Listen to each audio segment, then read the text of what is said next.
General स्टडीजशी याचा काय संबंध आहे? निबंध आणि मुलाखतीमध्ये हा विषय किती महत्वाचा ठरतो, किती उपयोगाला येतो? मित्रांनो, GS1 जर लक्षात घेतला तर तुम्हाला इंडियन सोसायटी हा जवळपास 70 मार्काला, कारण आता तर बघितलं असेल तुम्ही गुण वाढत चाललेले आहेत इंडियन सोसायटीचे, 70 मार्काला. GS2 अगदी GS1 मध्ये जो हिस्ट्री आहे ना, त्या वर्ल्ड हिस्ट्री मध्ये सुद्धा बघा तुम्हाला जो इंडस्ट्रियल रेव्होल्यूशन, फ्रेंच रेव्होल्यूशन हे सगळं आपल्याला सोशलॉजी मध्ये पण आहेत. हा, पण ते ठीक आहे, सोडून दिले आपण ते.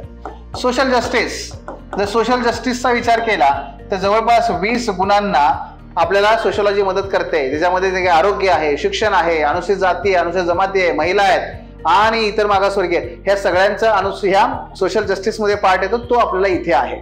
नंबर 3, GS पेपर क्रमांक 3, याच्यामध्ये तुम्हाला इकॉनॉमिक्स मध्ये बघा, इकॉनॉमिक्स मध्ये तुम्हाला लँड रिफॉर्म वगैरे पार्ट आहे.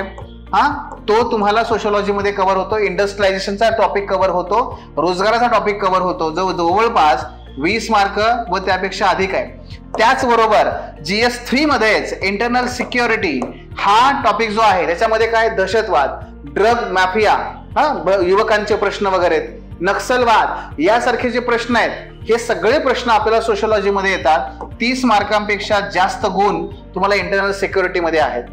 GS क्रमांक 4, जर आपण 4चा विचार केला तर जो एथिक्सचा पेपर आहे त्यातला 1/3 पार्ट मित्रांनो, किती 1/3 पार्ट हा सोशल सायकोलॉजीचा पार्ट आहे. नुसती सायकोलॉजी नाही आहे, ती सोशल सायकोलॉजी आहे. आणि ह्या सोशल सायकोलॉजीचा बेस जो तयार करतो तो तुम्हाला सोशलॉजी तयार करून देतो. हा तुम्हाला सर्वात मोठा ऍडव्हान्टेज त्या ठिकाणी आहे.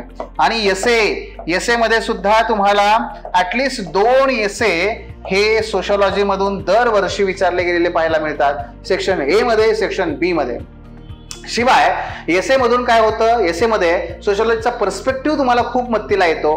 हा एवढा फायदा तुम्हाला होतोय GS मध्ये. ओके, हे लक्षात घ्या. आणि म्हणून सोशलॉजी हा सर्वत्र उपयोगाला येणारा विषय आहे. आणि सर्वत्र तुम्ही जे जे वाचता ना, ते सगळं सोशलॉजी मध्ये पण उपयोगाला येतं. रिव्हर्स, ओके, ते सुद्धा आहे. तुम्ही इथं जे जे काही अभ्यास कराल ते सगळं तुम्हाला सोशलॉजी मध्ये उपयोगाला आणता येतं.